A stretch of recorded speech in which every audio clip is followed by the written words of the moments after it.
বিখ্যাত বলিউড সিনেমা পুষ্পার সেই বিখ্যাত ডায়লগটা মনে পড়ে যে ঝুঁকেগা নেহি।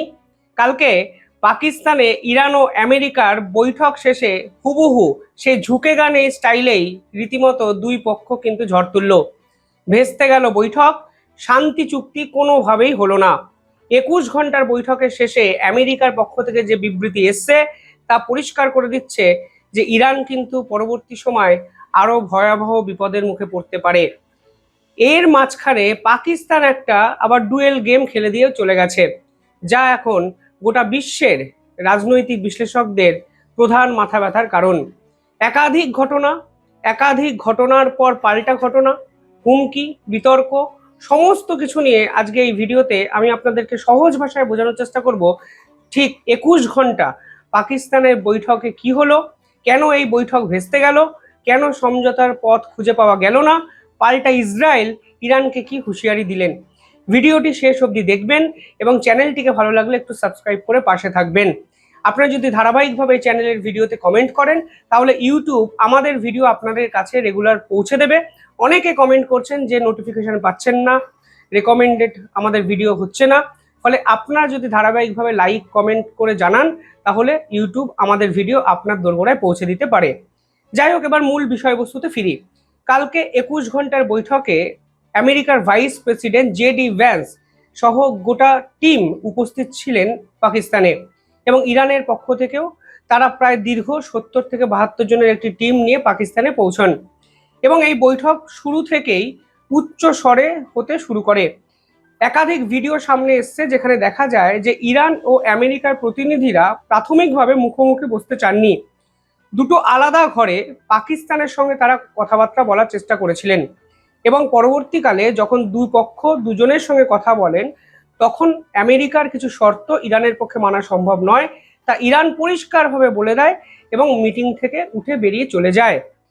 এবং আমেরিকার একটি বিবৃতি পরবর্তীকালে আসে, সেখানে তারা পরিষ্কার বলে যে আমরা এই মিটিংকে সফল মিটিং বলতে পারছি না এবং এই মিটিং কার্যত ভেস্তে গেছে এবং কোনো সমঝোতায় দুটো রাষ্ট্র পৌঁছাতে পারেনি।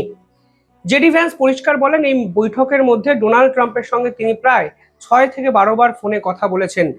জেডি ভ্যান্স ছাড়াও এই মিটিংয়ে আমেরিকার পক্ষ থেকে বিশেষ মার্কিন রাষ্ট্রদূত স্টিভ উইটকফ এবং ট্রাম্পের জামাই জারেড কাসনার তারা কিন্তু উপস্থিত ছিলেন। জেডি ভ্যান্সের একটি বিবৃতি, সেখানে পরিষ্কার হয়ে যাচ্ছে যে এই মিটিং আসলে মুখ থুবড়ে পড়েছে এবং এখানে পাকিস্তানের ভূমিকা গোটা বিশ্বের কাছে বড়সড় প্রশ্নবোধক চিহ্নের মধ্যে চলে এসছে, কারণ এখানে পাকিস্তান ডুয়েল গেমটা খেলে কেসটা কে গেছে। আমি সেটাও আপনাদেরকে বোঝানোর বা বলার চেষ্টা করছি। জেডি ভ্যান্স বলেছেন যে আমরা কোনো সমঝোতায় পৌঁছতে পারিনি, এই খবর আমাদের থেকেও বেশি খারাপ ইরানের জন্য। অর্থাৎ আমেরিকা তৈরি হচ্ছে আলটিমেট কোনো স্ট্রাইকের জন্য, তা কিন্তু কালকে আন্তর্জাতিক মিডিয়ার সামনে আমেরিকা পরিষ্কার স্পষ্ট ভাষায় বলে দেয় যে আমরা সমঝোতা করতে এসেছিলাম, কিন্তু ইরান কোনো অবস্থায় সমঝোতা করতে আসেনি, তারা বাজার গরম করতে এসেছিল। ডোনাল্ড ট্রাম্প পরিষ্কারভাবে কালকেই বলেছিলেন একমাত্র ইরানের লিডাররা বেঁচে আছে এর জন্য যে তারা নেগোশিয়েট করতে চাইছে, কিন্তু যদি নেগোশিয়েট করতে না চায় বা নেগোসিয়েশন যদি কমপ্লিট না হয় তাহলে আমরা দেখাবো আমরা কি করতে পারি। জেডি ভ্যান্স কালকে এই বৈঠক ভেস্তে যাওয়ার পর হুবহু সেই কথাগুলোই বলেছেন।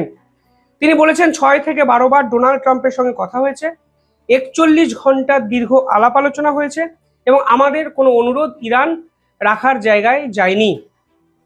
কোন শর্তে প্রধান ডিসপুটটি তৈরি হয়েছে?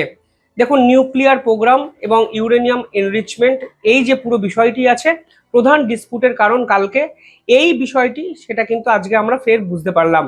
আমি বারবার বলেছি যে একটা রাষ্ট্র কোটি কোটি টাকা ব্যয় করে যখন ইউরেনিয়াম এনরিচমেন্ট করে তখন অন্য রাষ্ট্র যদি সেটাকে বন্ধ করতে চায়, একটি রাষ্ট্রের পক্ষে সেটা কখনোই করা সম্ভব নয়। কালকে আমেরিকার পক্ষ থেকে পরিষ্কার বলে দেওয়া হয়েছিল যে ইরানকে লং টার্ম সিকিউরিটি বা লিখিত দিতে হবে যে তারা কখনো পরমাণু বোমা বানাবে না, এবং শুধু বানাবে না তা নয়, পরমাণু বোমা বানানো যত সরঞ্জাম, যত উপাদান ইরানে তারা মজুত করে রেখেছে তারা সবকিছু সেগুলো সরিয়ে দেবে। অর্থাৎ সেই ইউরেনিয়াম এনরিচমেন্ট প্রোগ্রাম চিরতরের মতো বন্ধ করে দিতে হবে ইরানকে। আমেরিকা বলেছে যে আমরা ইউরেনিয়াম এনরিচমেন্ট প্রোগ্রামগুলোকে অলরেডি স্ট্রাইক করে বন্ধ করে দিয়েছি, কিন্তু এর মানে এটা নয় যে কালকে ইরান নতুন করে পারমাণবিক বোমা বানানোর প্রক্রিয়া শুরু করবে না। ইরান যতই বলুক এগুলো আসলে সিভিলিয়ান ইউজের জন্য ব্যবহার হবে, আসলে ইরানকেও আমেরিকা ভরসা করছে না, আর আমেরিকাকেও ইরান এক্ষেত্রে কোনো অবস্থাতেই ভরসা করছে না। প্রধানত এই যন্ত্রপাতি এবং ইউরেনিয়াম স্টকপাইল উপাদান অন্যত্র সরিয়ে দিতে হবে এবং নিউক্লিয়ার প্রোগ্রামকে চিরতরে বন্ধ করে দিতে হবে, এই শর্তে এই বৈঠক ভেস্তে যায় বলে একাধিক রিপোর্টে প্রকাশিত হয়েছে। এর মধ্যেই খবর চলে আসে যে পাকিস্তান সৌদি আরবকে মিসাইল এবং বিভিন্ন অস্ত্রশস্ত্র পাঠিয়ে দিয়েছে। এবার কত বড় বেইমান হলে পাকিস্তান এই ধরনের কর্মকাণ্ডটি করতে পারে একবার ভাবুন। সৌদির সাথে পাকিস্তানের ডিফেন্স প্যাক্ট আছে, গোটা বিশ্ব জানে। অর্থাৎ এই সৌদি ইরানের বিপক্ষে যুদ্ধে লড়াই করছে, এবং আজকে পাকিস্তান কি করছে এই যুদ্ধের মধ্যে? সৌদিকে অস্ত্র দিয়ে দিচ্ছে। তার মানেটা কি দাঁড়ালো? তার মানে তুমি ইনডাইরেক্টলি ইরানকে হুমকি এবং হুঁশিয়ারি দিচ্ছ এবং পরিষ্কার বোঝাচ্ছ যে তোমাকে আমরাও যে কোনো মুহূর্তে আক্রমণ করতে পারি। অথচ এই পাকিস্তান হলো মধ্যস্থতাকারী। এটা হলো একটা স্তর। দ্বিতীয় স্তরটা এবার ভাবুন। ইরান পরিষ্কার বলেছে যে সিজফায়ার তখনই করা সম্ভব যখন ইসরায়েল লেবাননের উপর আক্রমণ বন্ধ করবে। পাকিস্তান বিবৃতি দিয়ে বলেছে ইসরায়েল হলো ক্যান্সার, লেবাননের উপর আক্রমণ বন্ধ করতে হবে, না হলে আমরা ইসরায়েলকে ছাড়বো না। অর্থাৎ একদিকে ইরানের যে দাবি যে লেবাননের উপর আক্রমণ বন্ধ করতে হবে, সেইটাকে সমর্থন করছে পাকিস্তান এবং ইরানের ক্লোজড যাওয়ার চেষ্টা করছে এটা করে। উল্টো দিকে সৌদি আরব, যারা ইরানের বিপক্ষে যুদ্ধে লড়ছে, তাদেরকে অস্ত্র দিচ্ছে, মিসাইল দিচ্ছে, ফাইটার জেট প্রোভাইড করছে, অর্থাৎ ইরানের উপর পাল্টা চাপ তৈরি করার চেষ্টা করছে। এই যে ডুয়েল গেম, এবং এই ডুয়েল গেমের জন্য আজকে ইসলামিক বিশ্ব কার্যত পাকিস্তানকে আর ভরসা বিশ্বাস তো করছেই না, এবং এই বেইমানির জন্য এই যুদ্ধ পরিস্থিতি আরো জটিল হচ্ছে, তা কিন্তু পরিষ্কার বোঝা যাচ্ছে। একদিকে আমেরিকা দালালি করতে গিয়ে ইসলামী বিশ্বের সঙ্গে বেইমানি করছে, অন্যদিকে ইরানকে কাছে রাখতে গিয়ে ইসরায়েলের বিপক্ষে একের পর এক হুমকি হুঁশিয়ারি তারা দিয়ে যাচ্ছে।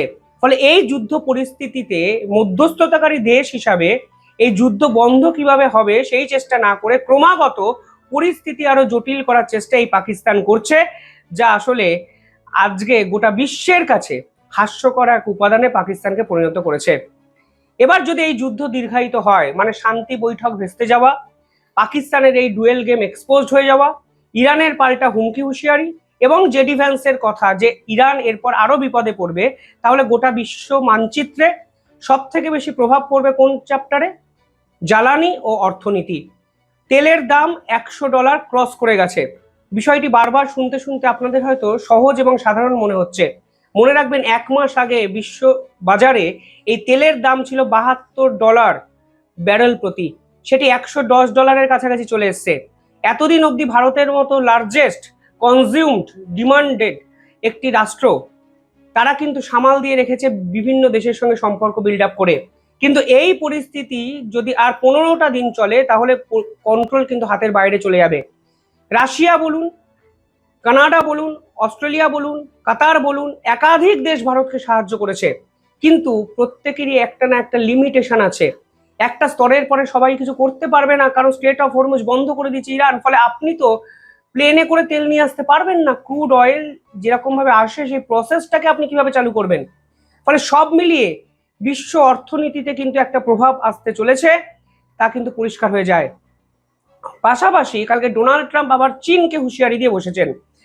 তার কাছে খবর আছে চীন নাকি ইরানকে অস্ত্র সরবরাহ করছে। অর্থাৎ এই যুদ্ধ আলটিমেটলি চীন, রাশিয়া বনাম ডোনাল্ড ট্রাম্পের আমেরিকার হয়ে যাওয়ার সম্ভাবনা তৈরি হচ্ছে, এবং অনেকগুলো পার্টি অলরেডি এই যুদ্ধে অ্যাটাচ, এবং এই যুদ্ধ কিন্তু ক্রমাগত বাড়ার সম্মুখে দাঁড়িয়ে আছে, কমার কোনো লক্ষণ দেখা যাচ্ছে না। নেতানিয়াহু এই বৈঠক ভেস্তে যাওয়ার পর পরিষ্কার একটি টুইট করেছেন। আমি সেই টুইটটি আপনাদের স্ক্রিনে দেখাচ্ছি, আপনি দেখুন। পরিষ্কারভাবে ইরানকে হাইলাইট করে তারা বলে দিয়েছে তাদের এই যে মিশন, তা এখনো সফল হয়নি।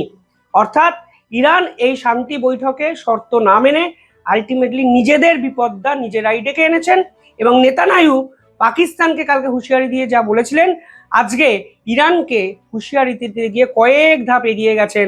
এবং একটা জিনিস পরিষ্কার হয়ে যাচ্ছে, ইসরায়েল বড় সড়ো কোনো স্ট্রাইকের পরিকল্পনা ইরানের উপর করছে, এবং হয়তো আগামী 3 দিনের মধ্যে গোটা বিশ্বের পরিস্থিতি যদি 180 ডিগ্রি না বদলায়, তাহলে কিন্তু বিশ্বযুদ্ধ কোনো না কোনো মুহূর্তে শুরু হওয়ার জায়গা কিন্তু চলে যেতে পারে।